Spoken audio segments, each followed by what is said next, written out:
우리가 살아가면서 굉장히 어렵고 힘드는 그런 때에 우리 속에서 이렇게 불평이 막 터져 나옵니다. 근데 신앙인으로 이렇게 살다 보면은 불평이 터져 나올 만한 그런 어떤 어려운 환경이나 고난, 그것도 문제지만은 가만히 이렇게 살펴보면 더 우리를 힘들게 하는 것은 불평하는 내 자신입니다. 참 그런 걸 많이 느끼게 됩니다. 불평할 수밖에 없는 현실도 힘들지만은 정말로 나를 힘들게 하는 것, 이것은 계속해서 불평하는 내 자신입니다. 그것이 얼마나 힘들고 괴로운지 모릅니다. 나중에는 현실 때문이 아니라 불평하는 내 자신 때문에 더 힘들고 더 이렇게 어려운 마음을 갖게 됩니다. 인생을 살면서 진짜 문제가 뭐냐? 문제가 아니라 불평하는 내 자신이다. 이런 생각을 참 많이 하게 됩니다. 제가 어느 잡지책에 보니까 이런 글이 있더라고요. 화단 구석에 장미 한 송이가 화사하게 피어 있었다. 그런데 그 장미는 언제나 불평이 가득했다. 눈만 뜨면 불평을 털어놓는 것으로 하루를 시작했다.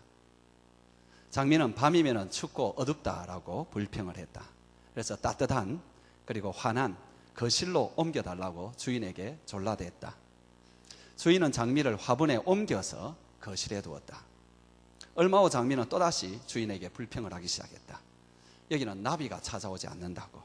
그래서 자기를 창가에 옮겨달라고 또 졸랐다. 주인은 장미를 창가에 옮겨주었다. 하지만 이번에는 창가에 고양이가 왔다 갔다 하면서 자기를 상하게 한다고 싫다면서 방안 꽃병에 꽂아달라고 했다. 주인은 장미를 이제 싹둑 잘라서 꽃병에 꽂아두었다. 며칠이 지나자 장미는 또 불평하기 시작했다. 이번에는 답답하다는 것이다. 그래서 주인에게 다시 햇살이 비치는 바깥 화단으로 옮겨달라고 요청을 했다. 그러나 장미는 이미 뿌리가 잘려져서 시들어버렸다. 주인은 장미를 뽑아서 쓰레기통에 버리고 말았다. 마지막이 상당히 우울하게 끝이 나죠. 이 삶이 힘들어서 불평하기도 하지만 사실은 불평이 우리의 삶을 잘라버립니다. 불평이 우리의 삶을 갉아먹고 결국은 불평이 우리의 삶을 쓰레기통에 넣어버립니다. 불평하는 인생, 쓰레기통 인생입니다. 그건 누가 갖다 주는 것이 아니라 본인 스스로가 그렇게 만드는 것입니다. 오늘 본문에 가장 많이 나오는 단어가 불평이라는 단어입니다. 그리고 그 전체 내용이 뭐냐니까 불평하지 말아라. 그 내용입니다. 한번 보실래요, 여러분? 1절, 악을 행하는 자들 때문에 불평하지 말아라.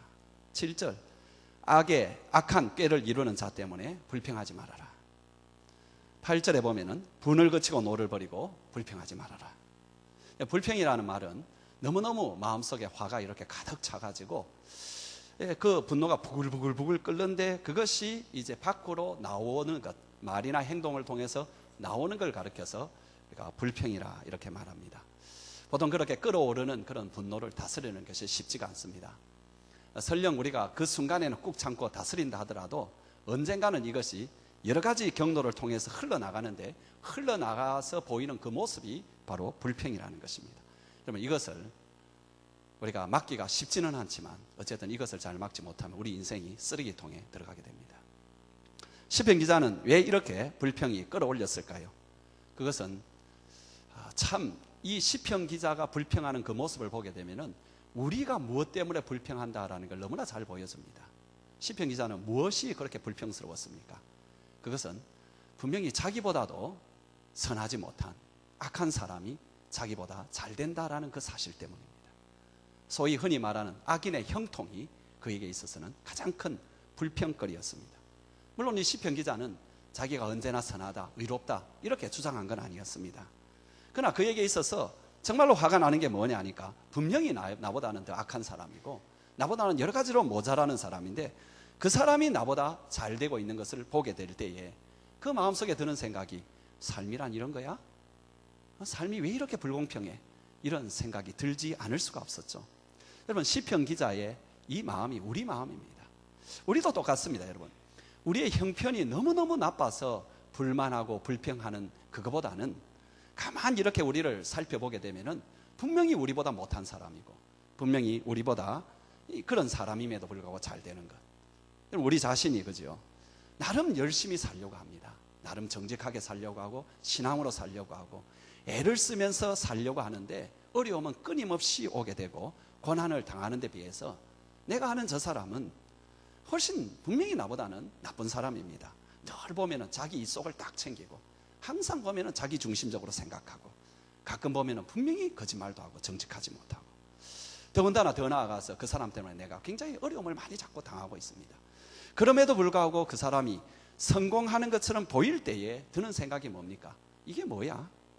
내가 이렇게까지 하면서 살 필요가 있어?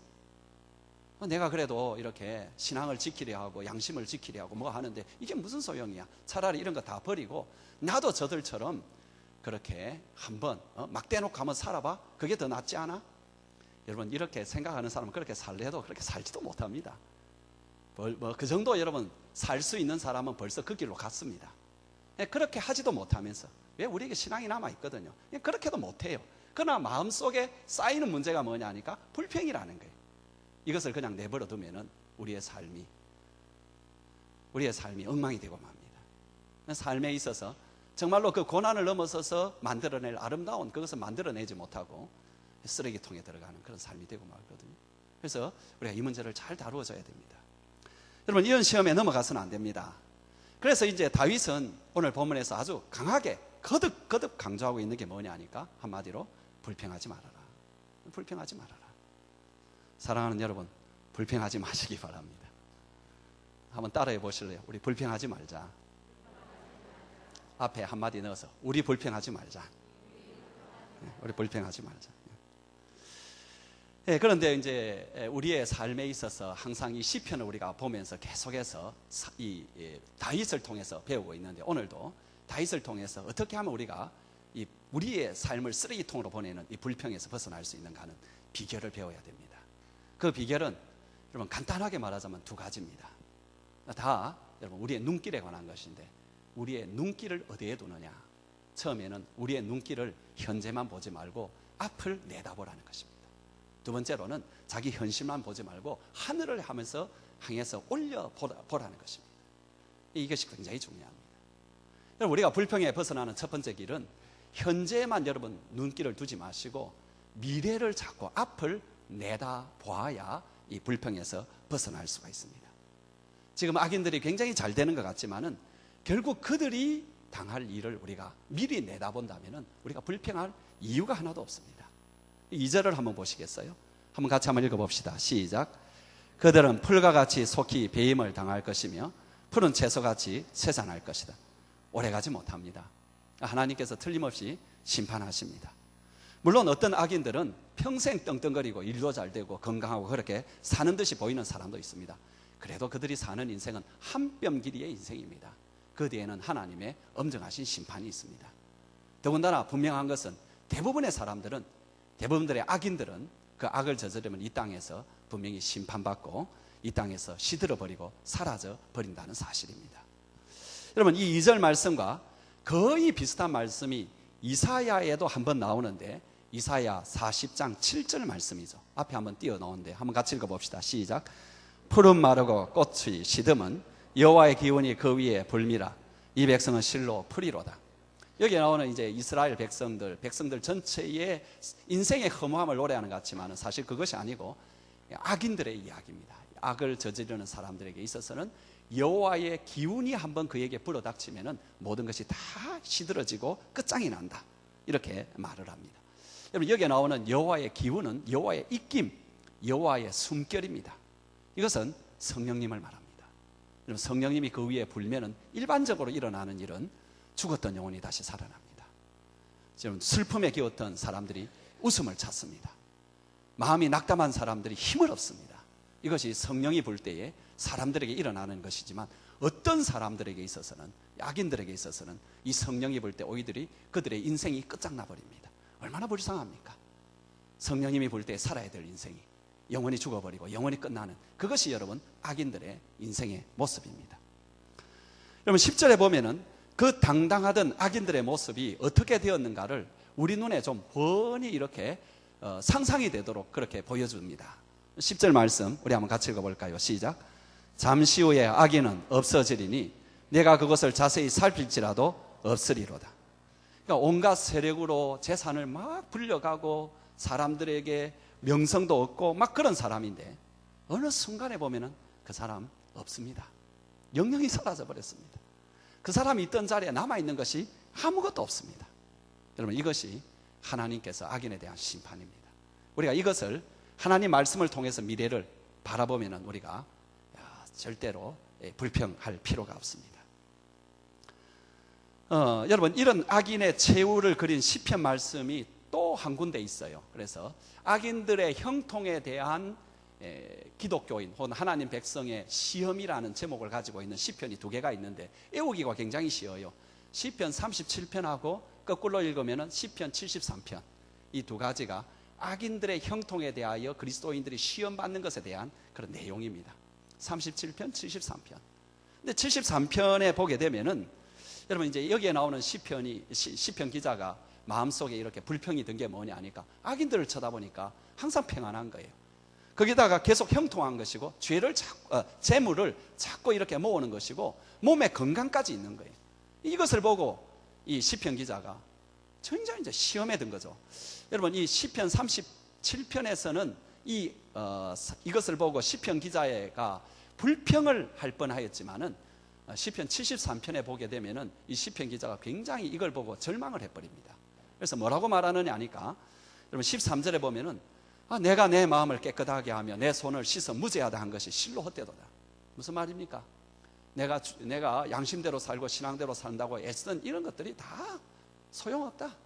내가 헛것이다. 이런 이야기를 하고 15절에 보면은 심지어 이런 말을 합니다. 내가 오히려 죄를 지었으면 더 좋았을 걸.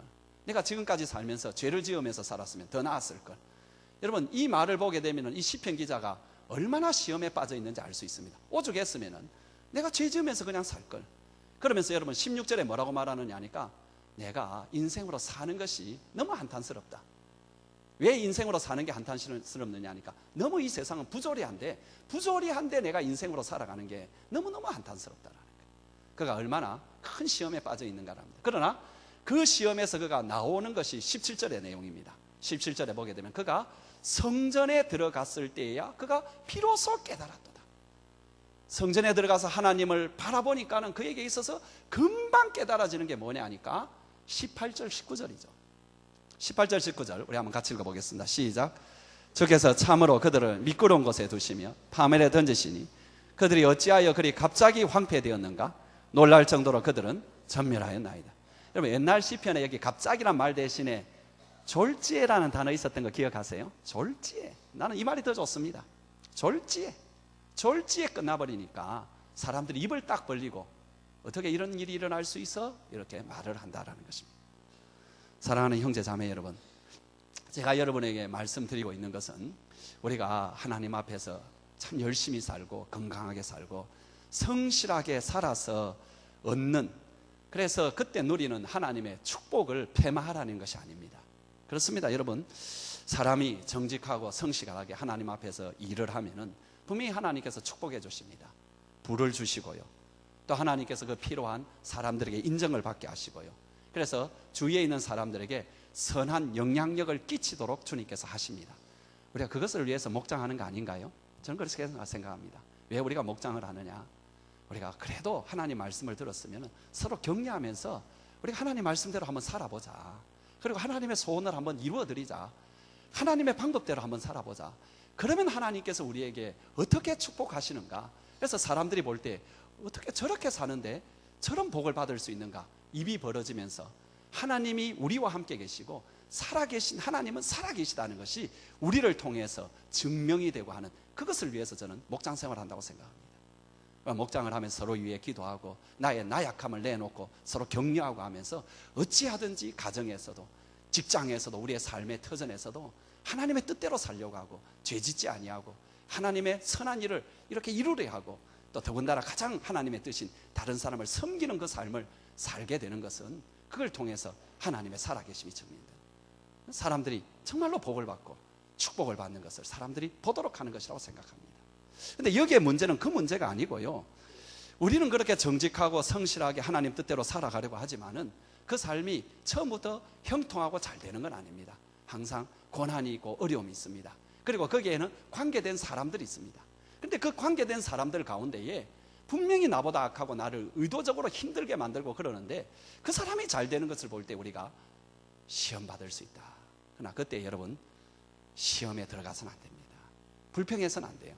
불평하지 마시고 여러분 눈을 들어서 지금만 바라보는 것이 아니라 하나님 말씀 속에 있는 미래를 바라보시기 바랍니다. 그러면 우리가 불평하지 않을 수가 있습니다. 왜? 하나님은 그 모든 것을 다루실 것이기 때문에 그렇습니다. 두 번째로 여러분, 우리가 불평에 빠지지 않으려면은 지금 현상만 지금만 바라보지 말고 장래를, 이렇게 하나님 말씀 속에 있는 그 장래를 바라볼 필요가 있을 뿐만 아니라 우리의 현실이라는 이 밑을 바라보지 말고 위를 바라봐야 됩니다. 위에는 누가 계십니까?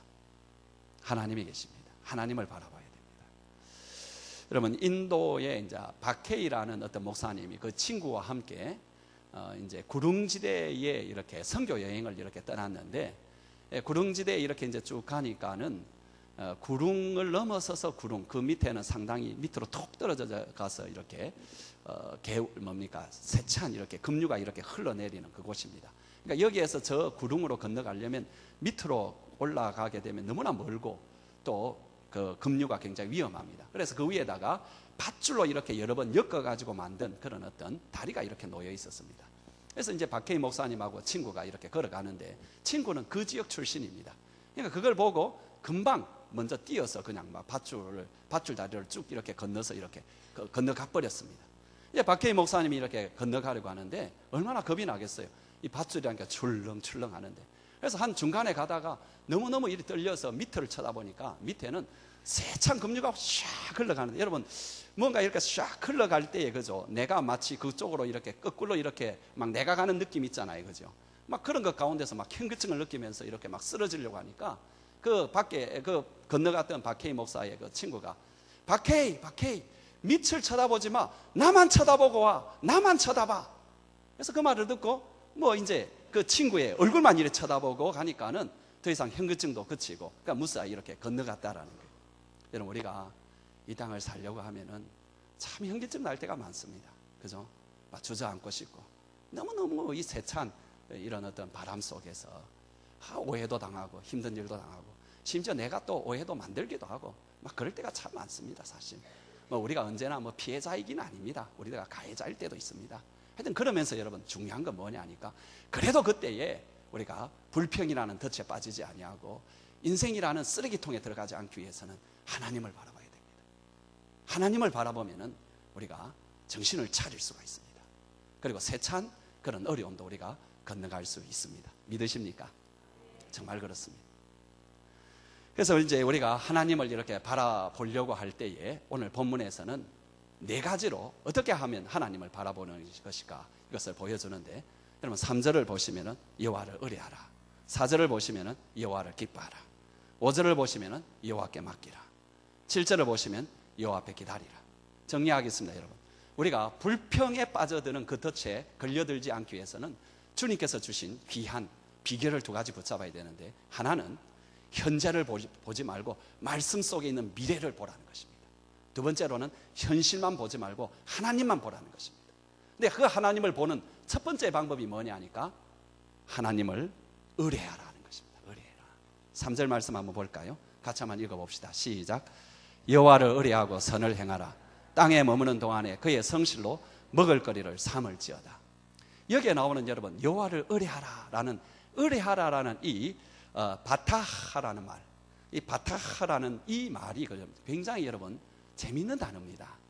이 단어가 무슨 뜻이냐니까, 끈을 가지고 묶어라는 의미입니다. 이게 그러니까 여러분, 여호와를 의지하라는 말을 좀 더 이렇게 어원적인 그런 어떤 개념을 살려가지고 이렇게 해석을 하면은 나를 여호와께 묶으라는 것입니다. 우리가 이 땅을 사는 동안에 여러분 참 무엇이 닥치든지 무엇을 당하든지 무엇을 경험하든지 나를 여호와께 묶어야 됩니다. 아멘이세요? 여호와를 묶으세요. 그러니까 그런 일에 있어서 제일 먼저 여러분 어떤 생각을 할 때에 그냥 이게 그냥 외로운 섬처럼 생각하지 마세요. 그냥 내 혼자 그렇게 내버려진 섬처럼 생각하지 말고 이 섬, 이 배를 거룻대에 이렇게 딱 이렇게 묶으세요. 그 항구에 있는 그 어떤 기둥에 완전히 묶으세요. 그 항구의 기둥은 하나님이라는 그 기둥에 묶어버리세요. 그렇게 생각하세요. 생각을. 그리고 실제로 하나님께 묶으면서 그렇게 계속 신앙생활을 하면 됩니다. 그러면 여러분, 놀라운 일이 일어나는데 어떤 일이 일어나는지 아세요? 우리가 우리 자신을 하나님께 묶으면서 살아가면 어떤 일이 일어나는지 아세요? 아주 놀라운 일이 일어납니다. 그게 뭐냐 하니까 우리가 선을 행하게 됩니다. 참 놀랐습니다. 그리고 나면 우리에게 일어나는 일이 우리가 선을 행하게 돼요. 하나님께서 참 기뻐하시는 선한 열매를 맺는 그런 삶을 살게 됩니다. 오늘 본문에도 여러분 보시면 여호와를 의뢰하라, 그리고 선을 행하라 했거든요. 여러분 이것은 그 결과론적인 어떤 단어입니다. 그러니까 우리가 여호와를 의뢰하고 나면 그때 일어나는 일이 뭐냐 하니까 이 악한 것 가운데서 불평하면서 같이 죄를 짓는 게 아니라 오히려 선을 행한다라는 거예요. 그리고 그 결과로서 악으로, 거꾸로 말했죠 제가, 선으로 악을 이기는 삶을 산다라는 거죠. 왜 그런 일이 일어날까요? 여러분 이런 세상에서, 이 악한 세상에서 내가 선하게 살아본들 무슨 의미가 있느냐, 누가 알아주느냐, 그리고 저 악한 사람이 계속 이겨나가는데, 여러분 이럴 생각이, 이런 좌절감을 수없이 경험할 것입니다. 그러나 여러분, 그러니까, 그런 세상이니까 우리가 선하게 살아야 됩니다. 아무도 선에 대해서 의미를 두지 않으니까 우리라도 선을 행해야 됩니다. 왜냐하면 우리만은 살아계신 하나님, 그분이 선하신 하나님이 존재하고 계신다라는 것을 믿고 있기 때문에 그렇습니다. 세상은 악하고 불경강하게 보이고 불의하게 보인다 할지라도, 사람도 악하고 불의하고 부정하게 산다 할지라도 우리만큼은 살아계신 하나님, 그분이 선하신 하나님이라는 것을 믿기 때문에, 그분에게 내 인생을 내어 놓았기 때문에 우리가 선을 행하지 않을 수가 없습니다. 선을 행하게 됩니다. 선을 행하게 되면은 여러분 그 다음에 일어나는 일이 뭔지 아세요? 놀라운 일이 또 일어납니다. 하나님의 성실하심이 우리의 양식이 됩니다. 이것처럼 좋은 게 없습니다. 다시 여러분 본문 보실래요? 3절 다시 한번 읽어볼까요? 시작. 여호와를 의뢰하고 선을 행하라. 땅에 머무는 동안에 그의 성실로 먹을거리를 삼을지어다. 하나님을 의뢰하는 자에게 이런 복이 있습니다. 날마다 우리에게 베풀어 주신 하나님의 그 성실하심, 그 속에서 우리가 살아갑니다. 아멘입니까? 여러분 자신을 주님께 매시기 바랍니다. 왜 여러분 이렇게 아멘에 인색하세요? 두 번째, 여러분, 하나님을 바라보는 것은 하나님을 기뻐하는 것입니다. 하나님을 기뻐하라. 우리 우선 말씀 먼저 보겠습니다. 4절 같이 한번 읽어볼까요? 또 시작. 또 여호와를 기뻐하라. 그가 내 마음의 소원을 내게 이루어 주시리라. 하나님을 기뻐하는 것, 이것은 인생의 목적 중에 위대한 두 가지 목적 중에 하나입니다. 여러분 잘 아는 소요리 문답이나 웨스트민스터 신앙 고백서에 똑같이 있는 것이 뭐냐 하니까, 사람의 제일 되는 목적이 무엇이냐, 뭡니까? 하나님을 영화롭게 하는 것과 그 하나님을 영원토록 즐거워하는 것이다. Enjoying your God forever. 당신의 하나님을 영원토록 즐거워하는 것이 인생의 목적이다, 그렇게 했습니다. 여러분 하나님을 즐거워한다는 것은 하나님을 기뻐하는 거죠. 하나님을 즐기는 것입니다. 어떻게 이게 가능할까요? 저는 이것이 가능한 것이 딱 한 가지 길이라고 생각합니다. 하나님을 기뻐하는 것은 뭐냐? 하나님과 같이 지내야 됩니다. 하나님과 교제하고 하나님과 동행하며 사는 것이 하나님을 기뻐하는 가장 좋은 길이고 어떤 의미에서 유일한 길입니다. 여러분 이 요즘에 드라마 같은 것을 보게 되면은, 드라마를 써가는 그 플롯 중에 가장 많이 쓰는 것 하나가 출생의 비밀이죠, 그죠? 너무 많이 쓰는 것 같아요, 이거 뭐. 요즘은 사극에도 출생의 비밀을 쓰더라고요. 그래서 이제 보통 이야기가 뭐냐니까, 어떤 아이가 있는데 이 아이가 자라는데 낳아준 어머니가 있고 길러준 어머니가 있다. 그 갈등을 보통 이야기하는데, 여러분 실제로 이런 경우에 있어서 그 아이는 누구에게 정말로 그 어떤 마음의 어떤 모정을 느낄까요? 100% 여러분 길러준 엄마입니다. 같이 지내고 같이 웃고 같이 떠들고, 여러분 이거지 뭐 그 드라마에 보니까 뭐 피는 못 속인다 이런 소리 하지만은 실제로 여러분 같이 있는 사람이 훨씬 엄마입니다. 하나님과의 관계도 마찬가지입니다. 오래전에 예수를 믿었어도 하나님과 별로 관계없이 지나가고 하나님과 인격적으로 갖는 교제에 들어가지 못한 사람은 하나님을 기뻐하고 싶어도 잘 못합니다. 하나님을 즐거워하고 싶어도 별로 즐거워하지 못합니다. 반면에 여러분 정말로 하나님과 깊은 교제 가운데 사는 사람은 그 사람이 누리는 최고의 혜택이 뭐냐니까, 하나님이 기쁜 것입니다. 하나님이 참 좋습니다. 하나님이 참 즐거운 것입니다. 이것이 하나님과 교제하는 사람이 갖는 최고의 혜택입니다. 이거보다 더 좋은 것이 없습니다. 여러분, 이런 사람들 불평할 틈이 없는 거죠. 그런데 여러분, 그렇게 하나님을 즐기고 하나님을 기뻐하고 하나님과 함께 살면서 하나님을 좋아하는 사람에게 주는 놀라운 복이 또 하나 있습니다. 주무지 마시고 다시, 여러분 주무시지 마시고 다시 이 구절 한번 보겠습니다. 4절 우리 한번 같이 읽어보겠습니다. 시작. 또 여호와를 기뻐하라. 그가 내 마음의 소원을, 어떤 복을 주시죠?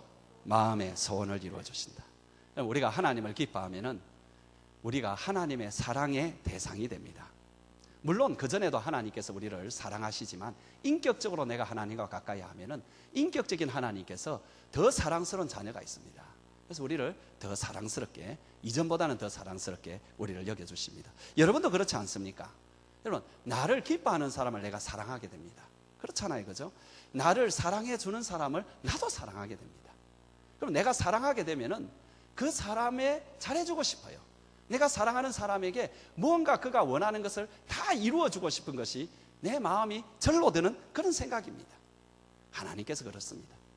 하나님과 같이 하는 사람, 참 하나님을 기뻐하고 좋아하는 사람, 하나님도 그 사람 좋아하고 그 사람의 소원을 이루어주십니다. 아멘이세요? 그런데 여러분, 그 소원을, 여러분 어쩌면 그 소원은, 우리 마음에 있는 진짜 소원은 우리 욕망의 소원보다도 훨씬 차원이 깊을 것입니다. 여러분, 육체의 욕망이나 마음의 욕심이 아니라 우리의 마음의 소원은 뭐냐? 저는 그렇게 생각합니다. 우리 진짜의 마음의 소원은 우리의 성화다, 그렇게 생각을 합니다. 우리가 주님 앞에 거룩하게 사는 것이다, 그 생각이 듭니다. 여러분, 한번 생각해 보세요. 정말 우리의 최종적인 어떤 소원이 돈이든가요? 아니면 권력이든가요? 아니면 뭐 어떤 명성이든가요? 참된 그리스도인은 그렇지 않습니다. 우리의 정말 소원은 이것입니다. 주님과 동행하고 싶습니다. 주님의 기쁨이 되어드리는 삶 살고 싶습니다. 주님의 은혜 속에서 살고 싶고 주님을 닮아가고 싶은 것이 진짜 그리스도인의 모두 마음속에 있는 가장 큰 소원입니다. 여러분, 이 찬양을 할 때 여러분들이 좋아하잖아요. 그건 여러분의 마음이 그렇기 때문이거든요. 여러분의 소원이 그렇기 때문이거든요. 나 주님의 기쁨 되기 원하네, 내 마음을 새롭게 하소서, 새 부대가 되게 하여 주사 주의 빛 비추게 하소서. 이게 우리의 소원 아닙니까?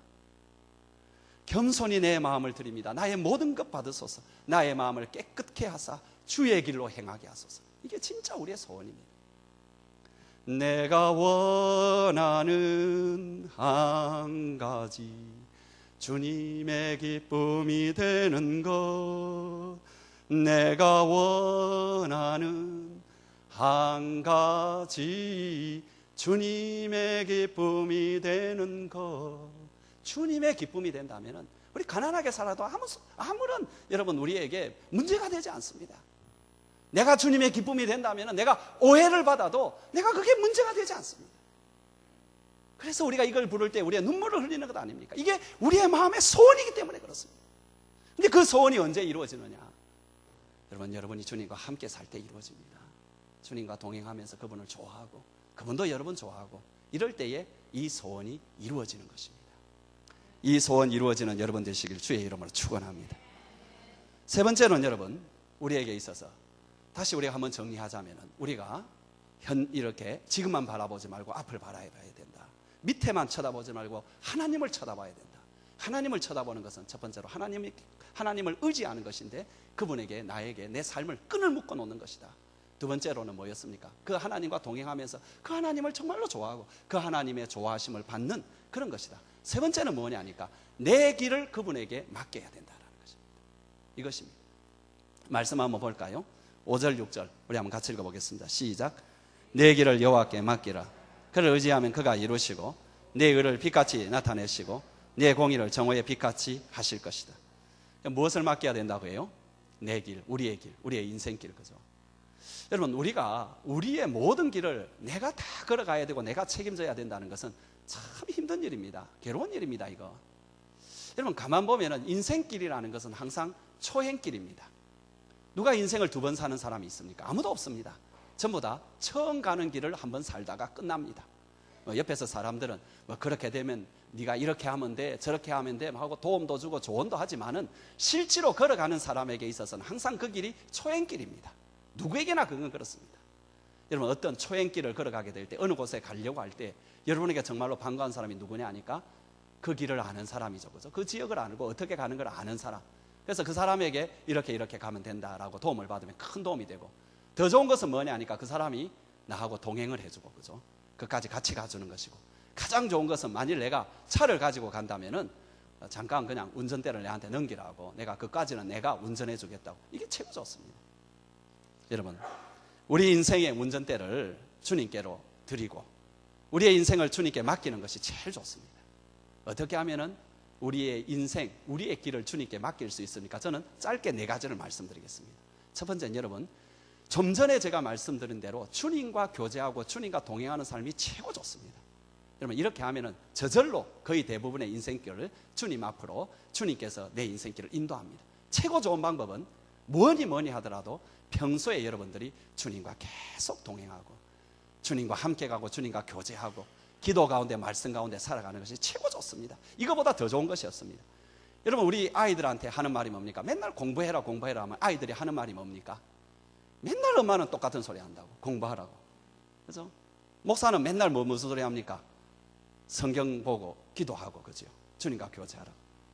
제가 이 말을 하면 어떤 때는 좀 미안해요. 맨날 같은 소리 하는 것 같아도. 그래도 똑같은 소리 할 수밖에 없는 거예요. 그죠? 주님과 그러면 말씀 보고 기도하면서 그분과 가는 게 제일 좋고요. 두 번째는 뭐냐 하니까, 여러분이 특별한 어떤 일을 결정할 때가 있습니다.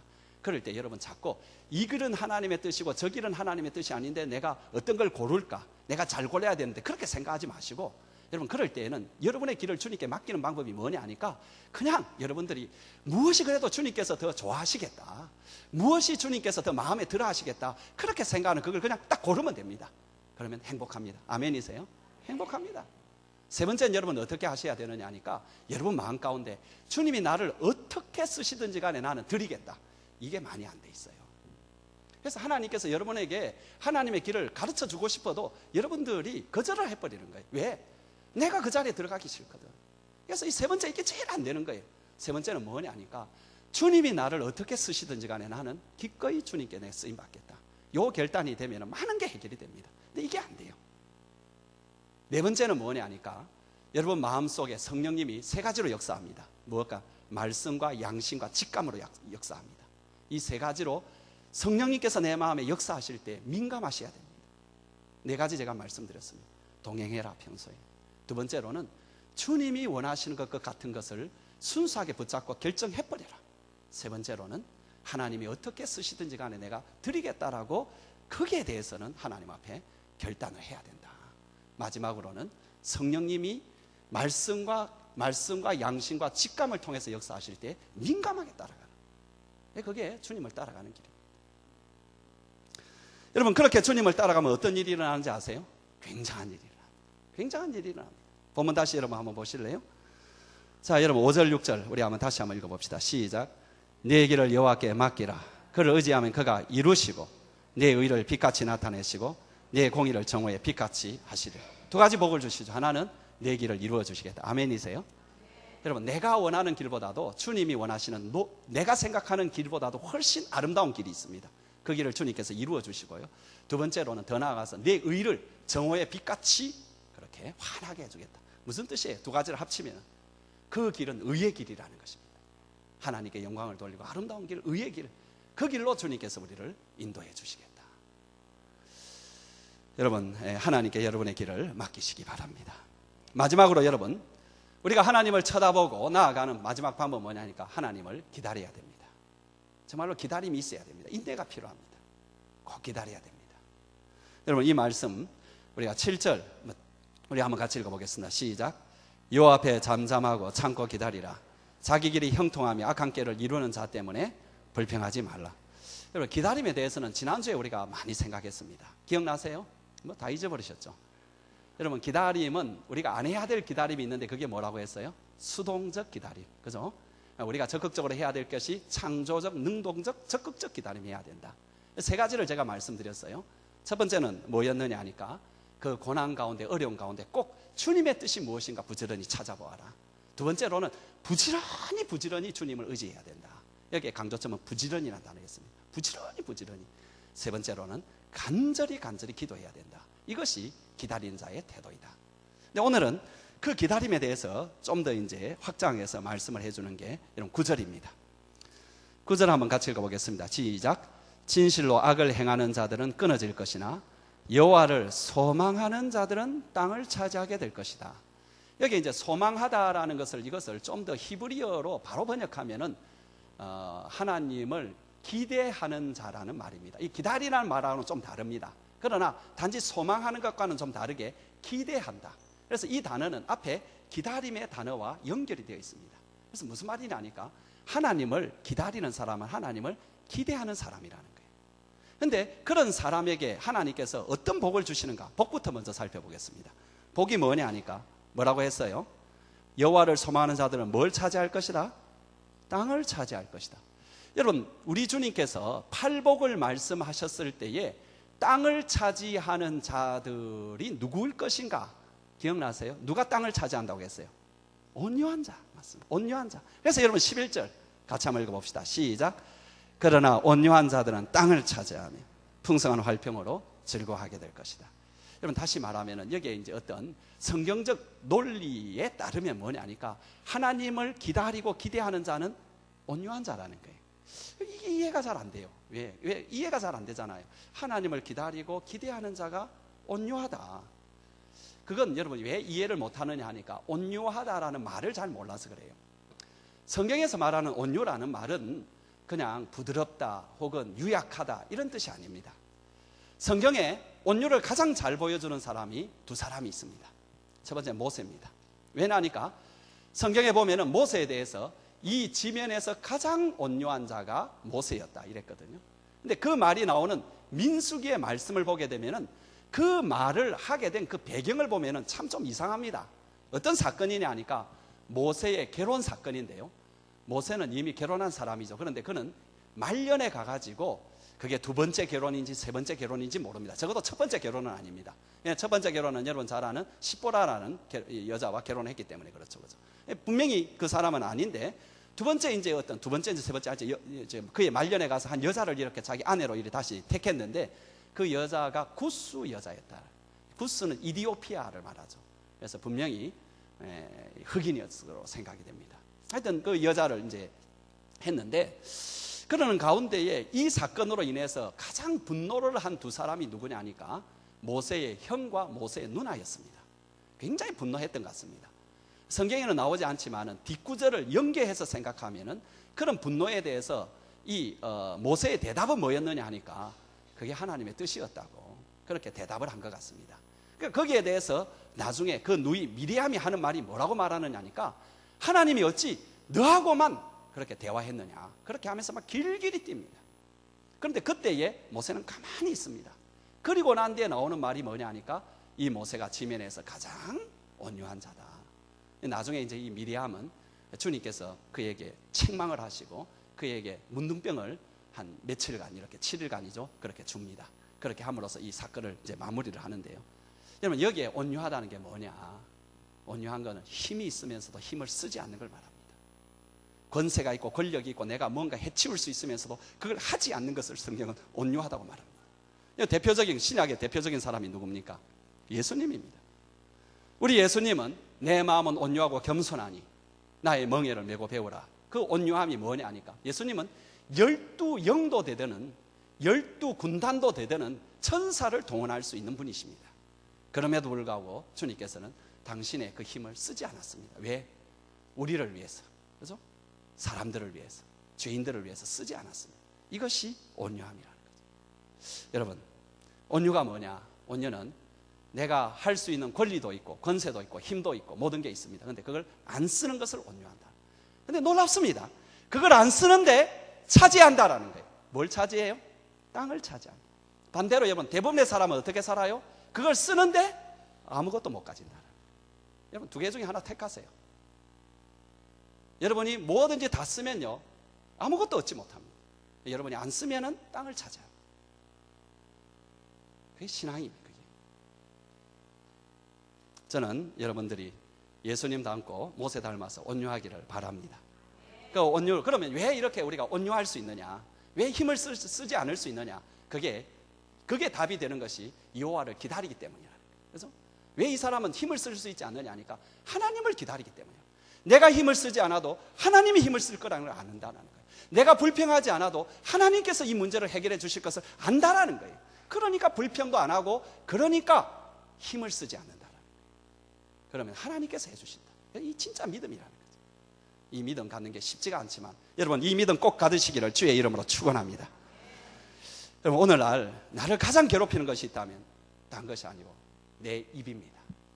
내 입이 나를 제일 괴롭힙니다. 내 입에서 나오는 불평, 이게 내 인생을 쓰레기통에 자꾸 보냅니다. 내 인생을 쓰레기처럼 만들어버려요. 제가 마지막으로 유머 하나 이야기를 하고 말씀 정리할게요. 두 친구가 길에서 만났습니다.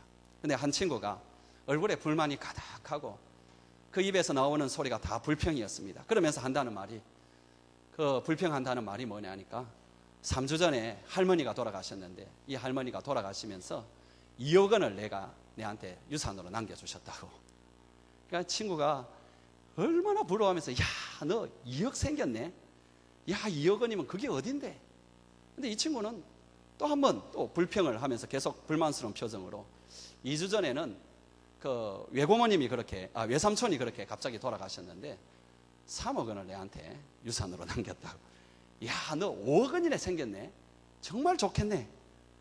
근데 또 이 친구가 불평하는 소리로 하는 말이 뭐냐니까 지난주에는 고모님이 돌아가셨는데 10억을 내한테 남겨주시고 돌아가셨다고. 그러니까 이 친구가 얼마나 부럽겠어요. 그래서 야, 15억 원이 생겼네, 너무너무 좋겠네, 그렇게 하면서 얼굴 표정을 보니까 계속 불만인 거예요. 그래서 야, 너 이렇게 돈이 생겼으면서도 뭐가 그렇게 불만이야? 그렇게 하니까 이 친구가 하는 말이, 근데 이번 주에는 아무도 안 돌아가셨어.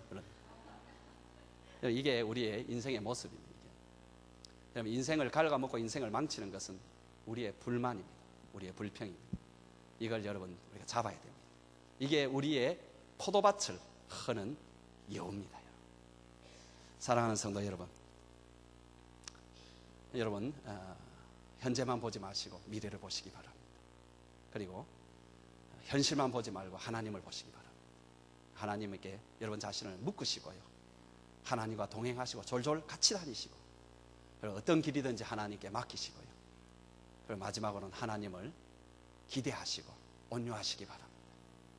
그러면 하나님께서 땅을 차지하게 하시고 여러분 소원을 이루어주시고 여러분의 길을 이루시고 하나님 당신의 성실로 여러분에게 먹여주실 것입니다.